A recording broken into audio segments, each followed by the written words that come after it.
Hello everyone, welcome to GST Economics class. Today we will study about the national income. इस topic को मैं इतनी easy language में आपको पढ़ाऊंगी कि लास्ट मिनट पे भी आप किसी कॉम्पिटिटिव एग्ज़ाम या इंटर या फिर आप बीए किसी की भी तैयारी कर रहे हैं तो आपको ये टॉपिक बहुत अच्छे से समझ में आ जाएगा। देखिए, नेशनल इनकम जिसको हम डिनोट करते हैं NNP-FC से, net national product at factor cost से, उस नेशनल इनकम और डोमेस्टिक इनकम को हम डिनोट करते हैं gross domestic product at market price पे। सबसे पहले इन दोनों का डिफरेंस एकदम क्लियर होना चाहिए।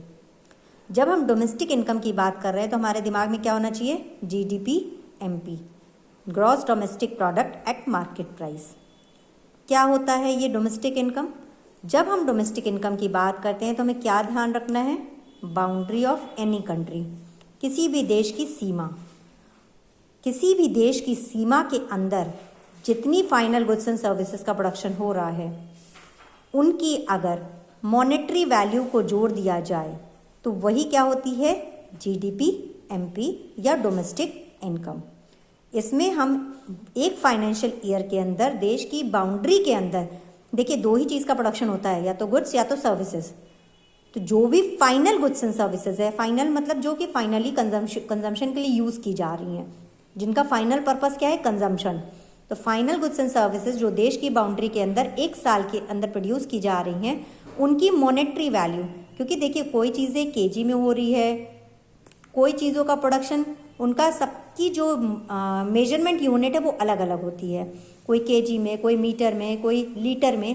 तो आप उनकी वैल्यू निकालेंगे कैसे? आप क्या करते हैं, आप उसको जो सेल प्राइस है, क्वांटिटी और प्राइस को अगर आप मल्टीप्लाई कर देते हैं तो वो कितने में सेल हो रही है ये निकल आती है। तो वैल्यू ऑफ आउटपुट कैसे निकल रहा है? Quantity into price. तो वैल्यू आप निकाल लेते हैं मॉनेटरी वैल्यू को, और उस मॉनेटरी वैल्यू को जब आप ऐड करते हैं सारी गुड्स एंड सर्विसेज की तो वही बन जाता है gross domestic product at market price.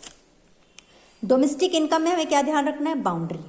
लेकिन जब हम नेशनल इनकम की बात करते हैं, नेशनल इनकम जिसको NNP-FC net national product at factor cost कहा जाता है, उसमें हमको क्या ध्यान रखना है? रेजिडेंट्स। क्या होते हैं रेजिडेंट्स? देखिए जो रेजिडेंट्स होते हैं उसमें और सिटीज़न में डिफरेंस होता है।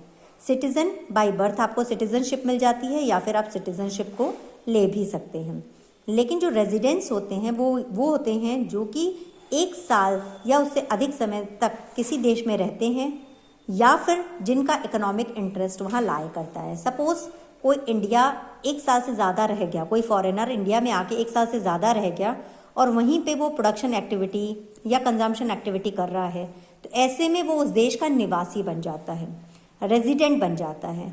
इसी तरह से इंडिया के भी बहुत से लोग अगर बाहर जाकर रहते हैं लेकिन वो वहाँ घूमने गए हैं तब तक तो वो इंडिया के ही रहेंगे, लेकिन अगर वहाँ एक साल से ज़्यादा रह जाते हैं तो वो उस देश के रेजिडेंट बन जाते हैं। तो जब हम नेशनल इनकम की बात कर रहे हैं तो हमें रेजिडेंट्स को ध्यान में रखना है। नेशनल इनकम निकालने के लिए हमें क्या करना होता है? देखिए हमारे देश में बहुत सारे ऐसे लोग हैं जो बाहर से आकर काम कर रहे होंगे। सपोज अगर इंडिया की बात कर रहे हैं तो बहुत सारे ऐसे दुबई के बंदे होंगे, मान लीजिए हम दुबई को एज ए फॉरेन कंट्री ले रहे हैं, जो कि जहाँ से बहुत सारे लोग इंडिया में आके काम करते हैं, और इसी तरह इंडिया के लोग भी दुबई जाकर काम करते हैं। तो आप बताइए, अगर दुबई के लोग इंडिया में आकर काम कर रहे हैं तो वो वहाँ से पैसा कमाएंगे और पैसा कहाँ भेज देंगे? अपने देश यानी दुबई भेजेंगे, जहाँ पर उनकी फैमिली रहती है। ऐसे ही हमारे देश के लोग जो दुबई में काम कर रहे हैं वो अपना पैसा इंडिया भेज देंगे। तो अगर हम इस डोमेस्टिक इनकम में जो कि GDP MP है, नेट फैक्टर इनकम अब्रॉड को जोड़ देते हैं, यानी कि नेट फैक्टर इनकम अब्रॉड क्या हुई?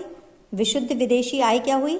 जब हम net factor income from abroad, factor income from abroad से फैक्टर इनकम टू अब्रॉड को माइनस कर देते हैं तो हमें मिलता है net factor income abroad. Factor income from abroad क्या है? सपोज अगर दुबई में कोई बंदा काम कर रहा है इंडिया का, तो वो वहाँ से पैसा कमा के 1,000 रुपये हमारे देश में भेज दे रहा है, और दुबई का जो बंदा हमारे यहाँ 800 रुपये कमा रहा है वो अपने देश भेज दे रहा है। तो ये हमारी इनकम का पार्ट नहीं होगा, हमारी नेशनल इनकम नहीं है। लेकिन ये पैसा जो वो वहाँ कमा रहा है लेकिन हमारे देश में भेज दे रहा है वो हमारी देश की इनकम का भाग होगा। तो ऐसे में अगर फैक्टर इनकम फ्रॉम अब्रॉड से factor income to abroad FIFA minus FITA करते हैं तो हमें क्या मिल जाता है? Net factor income abroad. और जब हम डोमेस्टिक इनकम में नेट फैक्टर इनकम अब्रॉड को जोड़ देते हैं तो हमारा मिल जाता है NNPFC या नेशनल इनकम। ठीक है, तो डोमेस्टिक इनकम से नेशनल इनकम पर पहुंचने के लिए डोमेस्टिक इनकम जिसको हम GDP एट MP कहते हैं और नेशनल इनकम जिसको हम NNPFC कहते हैं, उसमें हमको क्या करना होता है, GDP MP में नेट फैक्टर इनकम अब्रॉड को जोड़ देना होता है, तो हमारी नेशनल इनकम निकल जाती है। लेकिन हमने कहा इसको बोलते हैं NNPFC, नेशनल इनकम को क्या बोलते हैं, NNPFC, और ये क्या है, GDP MP, यानी इस G को चेंज करना होगा N में, इस D को चेंज करना होगा इस N में, और इस मार्केट प्राइस को चेंज करना होगा इस फैक्टर कॉस्ट में। ठीक है, GDP MP का full form gross domestic product at market price, NNPFC का full form net national product at factor cost. सिर्फ 3 स्टेप्स हम चलेंगे और हम GDP MP से NNPFC पे पहुंच जाएंगे। पहला, इस ग्रॉस को नेट पे बदलना है तो हमें क्या करना होगा, ग्रॉस वैल्यू में से डेप्रिसिएशन को माइनस करना होगा और हमको नेट वैल्यू मिल जाएगी। अब ये डेप्रिसिएशन क्या होता है, इसको हिंदी में बोला जाता है मूल्यह्रास। डेप्रिसिएशन मतलब होता है कि जो वैल्यू डिक्रीज होती है, किसी भी गुड की प्राइस क्या होती है, समय के साथ साथ उसकी वैल्यू क्या होती है, डिक्रीज होती जाती है। इसका सबसे अच्छा एग्जाम्पल है एक मोबाइल फ़ोन, जो अगर आपने लिया होगा अगर 20,000 रुपये में 2 साल पहले, आज वो अगर आप सेल करना चाहते हैं, रीसेल करना चाहते हैं, तो उसकी हो सकता है सिर्फ आपको क्या मिले, 5,000 वैल्यू मिले।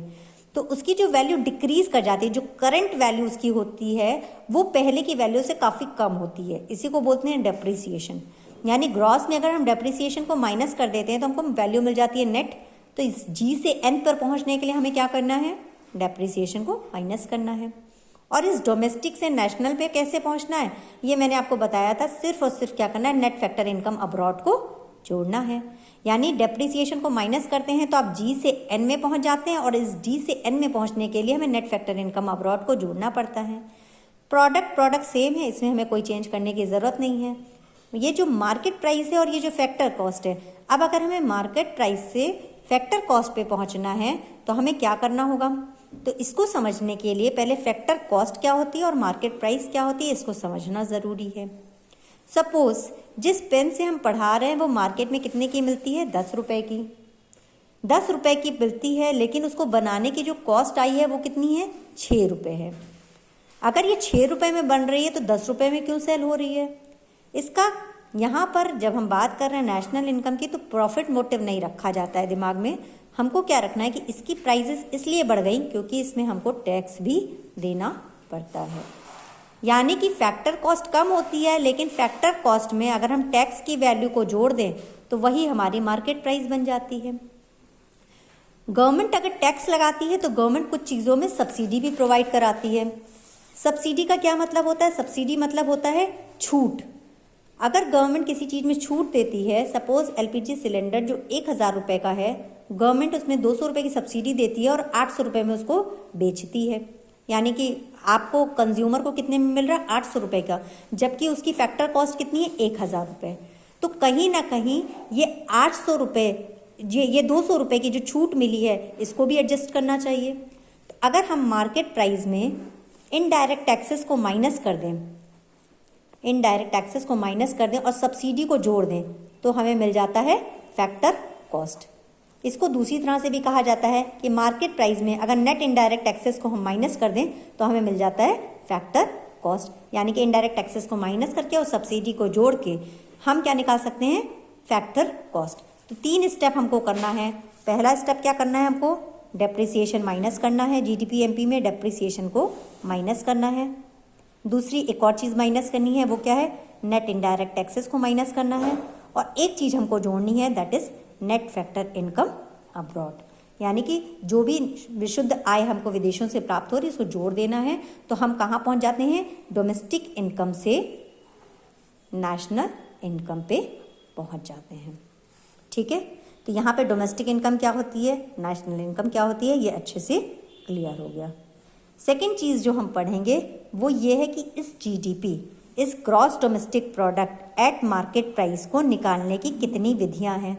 तो इसको निकालने के 3 मेथड हैं।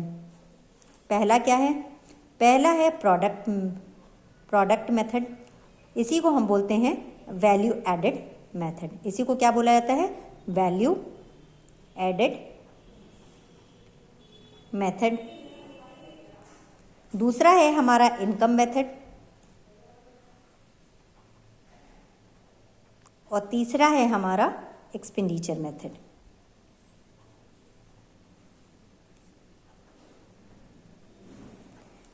प्रोडक्ट मेथड, इनकम मेथड और एक्सपेंडिचर मेथड, इन तीनों मेथड से हम क्या कर सकते हैं, नेशनल इनकम को मेजर कर सकते हैं। जब हम प्रोडक्ट मेथड की बात करते हैं या जिसको हम वैल्यू एडेड मेथड भी कहते हैं, चाहे नेशनल इनकम इससे निकाली जाए, चाहे इससे निकाली जाए, चाहे इससे निकाली जाए, तीनों से हमारी नेशनल इनकम सेम आएगी। दूसरी बात जो ध्यान रखनी है कि अगर पूछा जाता है कि इंडिया में किस मेथड का यूज़ किया जाता है, तो इंडिया चूँकि इतनी बड़ी कंट्री है कि इसमें मिक्स मेथड हम यूज़ करते हैं, तीनों का मिक्स हम यूज़ करते हैं, इसीलिए कहा जाता है इनकम मेथड, एक्सपेंडिचर मेथड या प्रोडक्ट मेथड, तीनों का मिक्स यूज़ किया जाता है इंडिया में। अब जो प्रोडक्ट मेथड है, जो सबसे ज़्यादा ध्यान रखने की बात है कि जब हम प्रोडक्ट मेथड का यूज़ करते हैं, प्रोडक्ट मेथड का यूज़ करके अगर हम कुछ निकालते हैं तो हमारी क्या निकलती है, जीडीपी एमपी। या हम एक्सपेंडिचर मेथड का यूज़ करते हैं तो भी हमारा क्या निकलता है, जीडीपी एमपी। लेकिन जब हम इनकम मेथड का यूज़ करते हैं तो इनकम मेथड में आप क्या कर रहे हैं, सबको जो भी आपके फैक्टर ऑफ प्रोडक्शन है उनको मिलने वाला रेम्यूनरेशन यानी उनको मिलने वाले पारिश्रमिक को जोड़ा जाता है। Land, labour, capital, entrepreneur, 4 factor of production है, उनको जो इनकम मिलती है उसको आप जोड़ देते हैं, वही आपका नेशनल इनकम बन जाता है। तो यहाँ पर जो निकल कर आता है वो क्या होता है, अब इसमें कोई डेप्रिसिएशन तो होता नहीं इनकम में, इसलिए नेट वैल्यू निकलती है। डोमेस्टिक तो रहेगी ही रहेगी, प्रोडक्ट तो रहेगी रहेगी, और फैक्टर को इनकम मिलती है, इसलिए यहाँ पर आप क्या लिखेंगे, फैक्टर कॉस्ट। अब आपको पता है कि जीडीपी एमपी से एनएनपीएफसी पे पहुँचने के 3 स्टेप हैं, ये भी जीडीपी एमपी से एनएनपीएफसी पे पहुँचने के 3 मेथड हैं।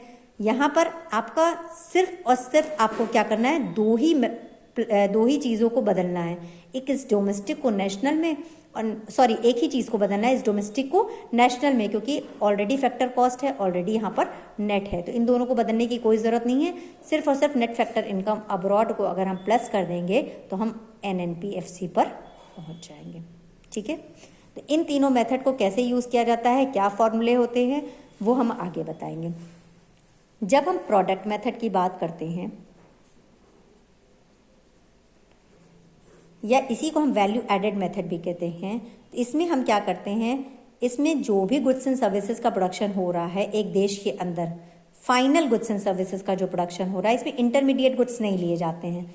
फाइनल गुड्स और इंटरमीडिएट गुड्स में क्या डिफरेंस होता है, इंटरमीडिएट गुड्स वो होते हैं जो बाउंड्री लाइन को क्रॉस नहीं करे होते हैं, जो कि बाउंड्री लाइन के अंदर होते हैं, या जो कि आपके फाइनल कंजम्पशन के लिए यूज़ नहीं किए जाते हैं, या तो वो फर्दर आपके किसी और चीज़ में as a raw material use किए जाते हैं। फाइनल गुड्स जो फाइनल कंजम्पशन के लिए यूज़ किए जाते हैं, जो कि कंज्यूमर के हाथ में पहुंच जाते हैं, तो ये फाइनल गुड्स होते हैं।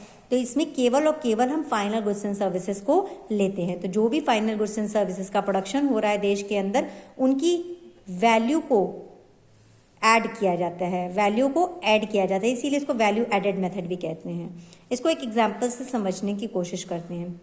सपोज कोई एक व्यक्ति है जो कि जंगल से लकड़ी काट कर लाता है और उसे वो 600 रुपये में अपने ही गांव में एक व्यक्ति को बेच देता है। अभी यहाँ पर उसकी कोई कॉस्ट नहीं आती है, वो 600 रुपये में वो लकड़ी लेकर आता है और दूसरे आदमी को बेच देता है, लेकिन इसकी कोई कॉस्ट नहीं आती है। लेकिन वो जो गांव का आदमी है उसे शहर में जाकर 800 रुपये में बेच देता है, 800 रुपये में बेचता है, और ये शहर का आदमी किसी कारपेंटर को 1000 रुपये में बेच देता है। ये कारपेंटर इसकी टेबल बनाकर 1200 रुपये में फाइनल कंज्यूमर को पहुंचा देता है। तो यहाँ पर आप सोचेंगे कि अगर हर स्टेप पर यहाँ जंगल से जो लकड़ी काट कर लाया और गांव में बेचा, शहर में बेचा, कारपेंटर के पास गया, कारपेंटर ने टेबल बनाकर कंज्यूमर को बेचा, अगर हर स्टेप पे हम सबको जोड़ के नेशनल इनकम निकालेंगे तो हमारी नेशनल इनकम गलत आएगी, या जिसको हम डोमेस्टिक इनकम कहते हैं, डोमेस्टिक इनकम हमारी गलत आएगी। लेकिन अगर हर जगह पर हम केवल वैल्यू को ऐड कर दें, जो इसमें एक्सटर्नल वैल्यू ऐड हुई है उसको जोड़ देंगे तो हमारा सही आएगा। जैसे यहाँ पर हमने कहा आपका कोई भी आपका कॉस्टिंग नहीं आई है, तो यहाँ पर पूरा की पूरा वैल्यू ऐड हुई है 600 के बराबर। अब ये 600 की ऑलरेडी वैल्यू ऐड हो चुकी है, यहाँ पर एक्स्ट्रा कितनी ऐड हुई है, +200 के बराबर। यहाँ पर एक्स्ट्रा कितनी ऐड हुई है, 200 के बराबर। यहाँ पर एक्स्ट्रा कितनी ऐड हुई है 200 के बराबर, तो आप देखेंगे कि इसकी वैल्यू आ जाएगी 1200, जो कि लास्ट वाला ये फाइनल कंजम्पशन के तौर पर जो फाइनल कंज्यूमर ने पे किया है 1200 रुपये, सिर्फ उसको ही हम इसमें इंक्लूड करते हैं। जब हम वैल्यू एडेड मेथड का यूज़ करते हैं, इससे जो वैल्यू निकल कर आती है उसको बोलते हैं GVA-MP, जो कि एकदम एग्जैक्टली इक्वल होता है GDP-MP के। इसको निकालने का एक फॉर्मूला है जो कि आपको याद रखना होगा। GVA-MP या GDP-MP भी जिसको कहते हैं, इक्वल टू किसके होता है, value of product, value of output minus intermediate consumption. क्या होता है ये इंटरमीडिएट कंजम्पशन? जब हम इंटरमीडिएट कंजम्पशन की बात कर रहे हैं तो हमको क्लियरली समझना होगा कि किसी भी गुड के प्रोडक्शन में एक तो फैक्टर कॉस्ट आती है और दूसरा क्या होती है, नॉन फैक्टर कॉस्ट आती है। फैक्टर कॉस्ट मतलब जिस भी गुड को बनाने के लिए लैंड, लेबर, कैपिटल, एंटरप्रेन्योर लगता है। लैंड को हम लोग रेंट देते हैं, लेबर को हम लोग वेजेस देते हैं, कैपिटल को हम लोग इंटरेस्ट देते हैं, एंटरप्रेन्योर को हम लोग प्रॉफिट देते हैं। इसके अलावा रॉ मटेरियल लगता है, ठीक है, और भी कुछ खर्चे लगते हैं। तो ये जो नॉन फैक्टर कॉस्ट है, नॉन फैक्टर कॉस्ट को हम अगर वैल्यू ऑफ आउटपुट में से माइनस कर देते हैं तो वही हमारा क्या कहलाता है, GVA-MP, या जिसको हम बोलते हैं GDP-MP। अब ये वैल्यू ऑफ आउटपुट क्या है? हमने आपको पहले ही बताया कि बहुत सारी गुड्स हैं जो मीटर में बन रही है, कुछ लीटर में बन रही है, कोई मीट्रिक टन में बन रही है। अलग अलग मॉनेटरी यूनिट्स में उसकी वैल्यू होने की वजह से हम उसकी मॉनेटरी वैल्यू को लेते हैं। यानी कि इसको भी हम एक एग्जाम्पल से समझते हैं। सपोज एक फार्मर है जो 100 क्विंटल वीट का प्रोडक्शन करता है, ठीक है, 100 क्विंटल वीट का प्रोडक्शन करता है और उसको वो सेल के लिए मार्केट में ले जाता है। सपोज वो 80 क्विंटल वीट को सेल कर लेता है, ठीक है, और 20 क्विंटल जो है वो क्या होता है, उसका बच जाता है, सेल नहीं हो पाता है, जो कि जिसको हम बोलते हैं स्टॉक। ये बच जाता है उसका, जो कि सेल नहीं हुआ है। यानी कि value of output is equal to क्या हुआ, सेल, जो सेल हो गया, प्लस चेंज इन स्टॉक, यानी कि जो सेल नहीं हो पाया, माइनस इंटरमीडिएट कंजम्पशन अगर कर देते हैं तो हम GVA-MP निकाल लेते हैं। तो यहाँ पर आप देखिए सेल को कैसे निकालेंगे, प्राइस मल्टीप्लाई बाय क्वांटिटी, जो भी उसकी किसी गुड की प्राइस है उसकी क्वांटिटी से मल्टीप्लाई कर देंगे तो आपको सेल निकल आएगी। और चेंज इन स्टॉक को कैसे निकालते हैं, that is closing stock minus opening stock, जो कि यहाँ पर कितना आ रहा था, 20 क्विंटल के बराबर, जो कि सेल नहीं हुआ था। तो 80 सेल हो गया और 20 जो सेल नहीं हुआ, तो 80 + 20 100 क्विंटल क्या हो जाएगा, आप वैल्यू ऑफ आउटपुट हो जाएगी। और 100 क्विंटल गेहूं जितने में सेल हुआ है उससे प्राइस से आप मल्टीप्लाई कर देंगे तो आपका वैल्यू ऑफ आउटपुट निकल आएगा। तो ये वैल्यू ऑफ आउटपुट निकल आया। अब हमको क्या करना था, वैल्यू ऑफ आउटपुट में से इंटरमीडिएट कंजम्पशन, सपोज 100 क्विंटल गेहूं को बनाने के लिए सीड्स लगा होगा, फर्टिलाइज़र लगा होगा, ठीक है, इस तरह के जो खर्चे हैं उसको हम माइनस कर दें। अगर 100 क्विंटल गेहूं का प्रोडक्शन जो हो रहा है वो सेल हो रहा है मार्केट में 2 लाख का, और उसमें जो हमारा इंटरमीडिएट कंजम्पशन है सपोज 40,000 का आ रहा है, 40,000 के बराबर सीड्स और फर्टिलाइजर ये सब लग रहा है। तो इसको जब हम माइनस कर देंगे तो जो वैल्यू आएगी वही हमारी हो जाएगी gross value added at market price, जिसको हम बोलते हैं GDP-MP। अब GDP-MP से चूंकि हमें नेशनल इनकम निकालना है तो हम minus depreciation plus net factor income abroad minus net indirect taxes करके NNPFC पर पहुंच जाते हैं। तो ये हो गया प्रोडक्ट मेथड, जिसको हम लोग बोलते हैं वैल्यू एडिशन मेथड। और वैल्यू ऐड करके या फाइनल प्रोडक्ट जो भी कंजम्पशन के लिए यूज़ किया जाता है उसकी वैल्यू को ऐड करके हम जो है GVA-MP या GDP-MP को निकाल लेते हैं। सेकेंड मेथड, अगर हम इनकम मेथड की बात करते हैं तो इनकम मेथड के थ्रू हम कैसे जो है नेशनल इनकम को मेजर करते हैं, चलिए इसको समझते हैं। इनकम मेथड क्या होता है, जो भी आपके फैक्टर ऑफ प्रोडक्शन है, मैंने क्या बताया, लैंड, लेबर, कैपिटल, एंटरप्रेन्योर, ये 4 फैक्टर ऑफ प्रोडक्शन होते हैं जिनका कि आप यूज़ करके किसी भी गुड का प्रोडक्शन करते हैं। लैंड को क्या मिलता है, रेंट, लेबर को क्या मिलता है? वेजेस। कैपिटल को क्या मिलता है? इंटरेस्ट। एंटरप्रेन्योर को क्या मिलता है? प्रॉफिट। तो अगर आप इनकी सबकी इनकम को जोड़ लें, rent plus wages plus interest plus profit, तो आपका निकल के आ गया NDPFC निकल कर आएगा, जिसको कि हम डोमेस्टिक इनकम बोलते हैं। और डोमेस्टिक से जब हमें नेशनल पे पहुंचना है तो नेट फैक्टर इनकम अब्रॉड को इसमें जोड़ देते हैं। बस एक चीज़ ध्यान रखनी है, यहाँ पर लेबर को जो वेजेस मिलते हैं, हम इस नेशनल इनकम में उसके लिए एक वर्ड यूज़ करेंगे, कॉम्पनसेशन ऑफ एम्प्लॉयज़।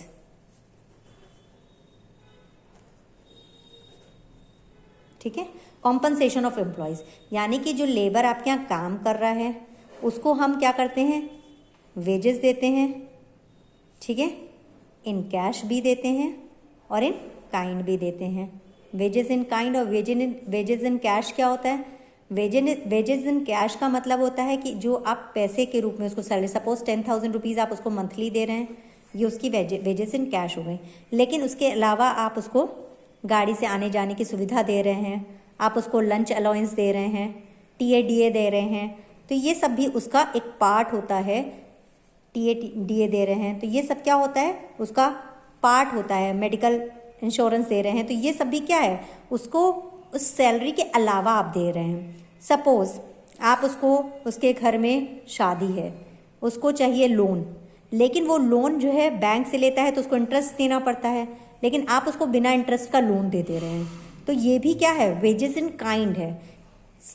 वस्तु के रूप में आप उसको क्या दे रहे हैं? वेजेस दे रहे हैं। इन दोनों को अगर आप जोड़ देते हैं तो वो आपका हो जाता है कॉम्पनसेशन ऑफ एम्प्लॉयज़। इसमें पेंशन भी जोड़ी जाती है। अब आप कहेंगे कि पेंशन तो नेशनल इनकम का पार्ट नहीं होती है क्योंकि ये ट्रांसफ़र इनकम है। तो पेंशन जो at the time of retirement आपको मिलती है, पेंशन ओल्ड एज पेंशन नहीं जोड़ी जाती है, लेकिन eight the time of retirement ये एक पार्ट होता है, ये कॉन्ट्रैक्ट हुआ होता है जो भी एम्प्लॉयज़ एंड एम्प्लॉयर के बीच में, वो इसमें जोड़ा जाता है। यानी कि आप किसी कंपनी में काम करते हैं तो उसको बोलते हैं कि आपको जॉब के बाद ये पेंशन मिलेगी, उसको हम हमेशा नेशनल इनकम में इंक्लूड करते हैं, लेकिन ओल्ड एज पेंशन कभी भी नेशनल इनकम का पार्ट नहीं होता है, तो इसको भी आप इसमें जोड़ते हैं। दूसरा, made by the contribution made bye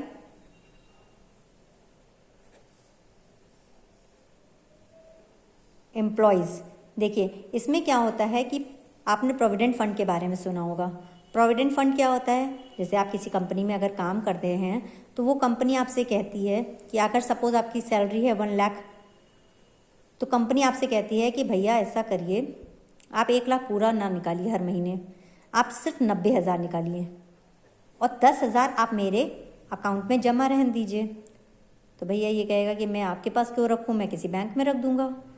तो कंपनी कहती है कि नहीं, अगर आप ये 10,000 मेरे पास रखेंगे तो 10,000 हम अपने पास से और मिलाएंगे, तो आपकी जो टोटल सैलरी है वो 1 लाख ना होकर 1,10,000 हो जाएगी, और आपको जब आप जॉब छोड़ेंगे तो आपको ये पूरा पैसा दे दिया जाएगा। तो इसका मतलब ये हुआ कि आपको उस कंपनी में बनाए रखने के लिए कंपनी, अच्छी कंपनी प्रोविडेंट फंड आपका चलाती हैं, आपका एक अकाउंट खोलती हैं और उसमें आपकी सेविंग जितना आप रखोगे उतना ही कंपनी अपनी तरफ से रखेगी। इस तरह से आपकी सैलरी काफ़ी ज़्यादा हो जाती है। तो कंट्रीब्यूशन जो एम्प्लॉयर्स करते हैं, वो भी एम्प्लॉयज़ जो करते हैं उसको भी हम इसमें ऐड कर देते हैं, क्योंकि वो भी आपका पार्ट होता है, आपकी सैलरी का, आपके वेजेस का वो एक पार्ट होता है। ठीक है, तो इस तरह से ये आपको समझ में आया होगा कि wages in cash and wages in kind plus pension जो at the time of retirement है और contribution made by the employees, इसको भी एम्प्लॉयज़ जो भी आपको इसमें ऐड करके आपका निकल आता है कॉम्पनसेशन ऑफ एम्प्लॉयज़। उसके बाद है रेंट, इंटरेस्ट एंड प्रॉफिट। तो आप इसको याद रखिएगा कि इसके लिए एक वर्ड यूज़ किया जाता है नेशनल इनकम में, दैट इज ऑपरेटिंग सरप्लस।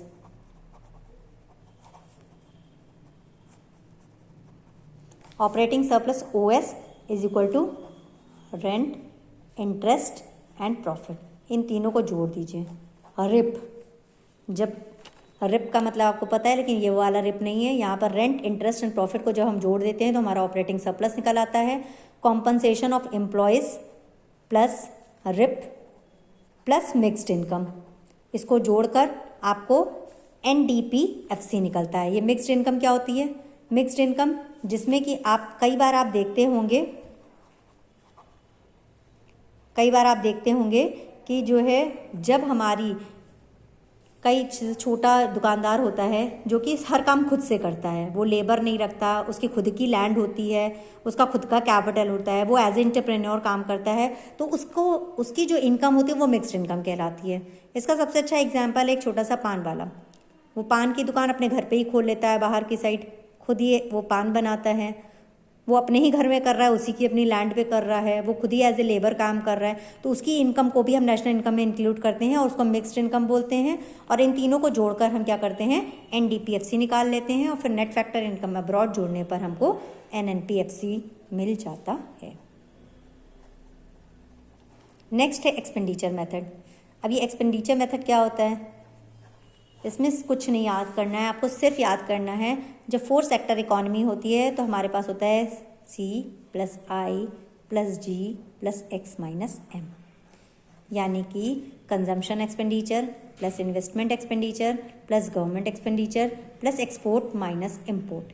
यानी कि ये कंजम्पशन एक्सपेंडिचर, जैसे सपोज हम एग्रीगेट डिमांड को निकाल लेते हैं। सपोज ये पेन है, इसकी डिमांड कंज्यूमर भी कर रहा है फॉर कंजम्पशन एक्सपेंडिचर, इन्वेस्टमेंट के लिए भी इसकी डिमांड हो रही है, गवर्नमेंट सेक्टर्स में भी इसकी डिमांड होती है, और हो सकता है इस पेन का एक्सपोर्ट भी हो रहा हो।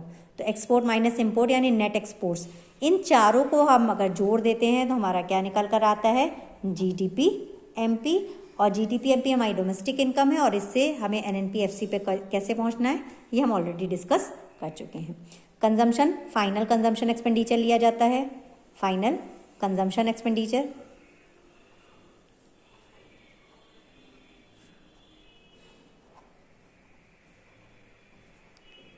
By private sector and by public sector. इसी तरह से इन्वेस्टमेंट एक्सपेंडिचर, इसको हम बोलते हैं फाइनल फिक्स्ड इन्वेस्टमेंट एक्सपेंडिचर या gross domestic fixed investment. Gross domestic fixed investment, gross देखिए डोमेस्टिक सेक्टर में भी हाउस होल्ड सेक्टर भी इन्वेस्टमेंट करता है, और जो हमारा पब्लिक सेक्टर है, गवर्नमेंट है, वो भी इन्वेस्टमेंट करती है। और इसमें जो इन्वेस्टर होते हैं, जो हमारे एक हो गया आपका हाउस होल्ड सेक्टर, एक हो गया गवर्नमेंट सेक्टर, एक हो गया आपके जो भी इन्वेस्टर्स होते हैं या फिर जो भी आपके बिजनेस होल्डर्स होते हैं, बिजनेसमैन होते हैं। तो उन तीनों के द्वारा जो भी आपका इन्वेस्टमेंट किया जाता है, जैसे हाउस होल्ड, अगर आप घर खरीदते हैं, गाड़ी खरीदते हैं, तो हाउस होल्ड इन्वेस्टमेंट ही तो है ये। गवर्नमेंट अगर रोड्स बनवा रही है या कुछ भी कर रही है तो वो गवर्नमेंट एक्सपेंडिचर हो गया। इसी तरह से अगर कोई बिजनेसमैन है तो वो अगर कोई नई मशीन खरीद रहा है, कोई बिल्डिंग बना रहा है, तो वो इन्वेस्टमेंट एक्सपेंडिचर है। तो इन सबको जोड़ दिया जाता है फाइनल कंजम्पशन एक्सपेंडिचर। ये भी हाउस होल्ड सेक्टर भी करता है, गवर्नमेंट सेक्टर भी करती है। गवर्नमेंट सेक्टर जैसे अगर मिड डे मील स्कीम चला रही है तो वो भी तो कंजम्पशन एक्सपेंडिचर कर रही है, बस्ते बांट रही है, लैपटॉप बांट रही है, तो that is consumption expenditure, investment expenditure. इसी तरह से गवर्नमेंट जो भी एक्सपेंडिचर कर रही है, गवर्नमेंट जो यहाँ पर रोड्स बनवा रही है या फिर जो भी स्कीम्स चला रही है, वो सब गवर्नमेंट एक्सपेंडिचर। और वो गवर्नमेंट एक्सपेंडिचर इसका पार्ट होगा जिसके बदले में कोई गुड्स एंड सर्विसेज का प्रोडक्शन हो रहा है। गवर्नमेंट एक्सपेंडिचर भी 2 तरह के होते हैं, एक तो होते हैं जिसके बदले में गुड्स एंड सर्विसेज का प्रोडक्शन हो रहा है, और एक गवर्नमेंट एक्सपेंडिचर हो रहा है जिससे गुड्स एंड सर्विसेज का प्रोडक्शन नहीं हो रहा है। जिस गवर्नमेंट एक्सपेंडिचर से गुड्स एंड सर्विसेज का प्रोडक्शन हो रहा है वही नेशनल इनकम में इंक्लूड होता है।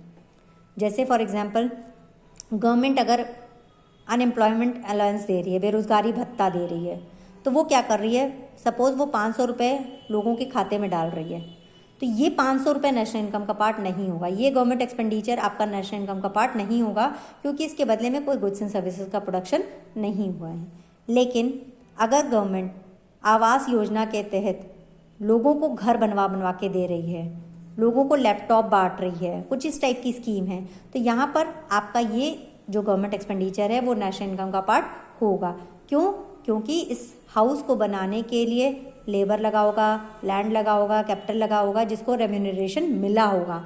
तो हाउस बना है, मोबाइल बांटा है, तो मोबाइल का प्रोडक्शन हुआ है। तो अगर गुड्स एंड सर्विसेज का प्रोडक्शन हो रहा है उस एक्सपेंडिचर की वजह से, तो वो आपका नेशनल इनकम का पार्ट होता है। इसी तरह से एक्सपोर्ट माइनस इम्पोर्ट, यानी जो गुड्स है वो हमारे देश से बाहर भी जा रही हैं और बाहर से हमारे देश में कुछ गुड्स भी आ रही हैं, उनको अगर हम माइनस कर लेते हैं, उनकी वैल्यूज़ को माइनस कर लेते हैं, तो वो एक्सपेंडिचर यानी नेट एक्सपोर्ट्स को भी अगर हम जोड़ देते हैं तो हमारा क्या निकल आता है, जीडीपी निकल आता है। और जीडीपी एमपी निकल आता है। और जीडीपी एमपी से एनएनपी-एफसी पर पहुँचने के लिए हमें 2-3 स्टेप लेने होते हैं। पहला स्टेप डिप्रिसिएशन माइनस करना है, दूसरा स्टेप हमें नेट फैक्टर इनकम अब्रॉड को जोड़ना है, और तीसरा नेट इनडायरेक्ट टैक्सेस को माइनस करना है। तो होप ये कि आधे घंटे में मैंने इस नेशनल इनकम को बहुत अच्छे से आपको समझाने का प्रयास किया है। फिर भी अगर आप किसी चीज़ को डेप्थ में पढ़ना चाहते हैं तो आप कमेंट बॉक्स में कमेंट कर सकते हैं। और इसको मैंने थोड़ा स्पीडली पढ़ाया है क्योंकि कुछ बच्चे एग्ज़ाम्स की तैयारी कर रहे हैं, जिसके लिए उनको हेल्प हो जाएगी। Bye bye, thank you.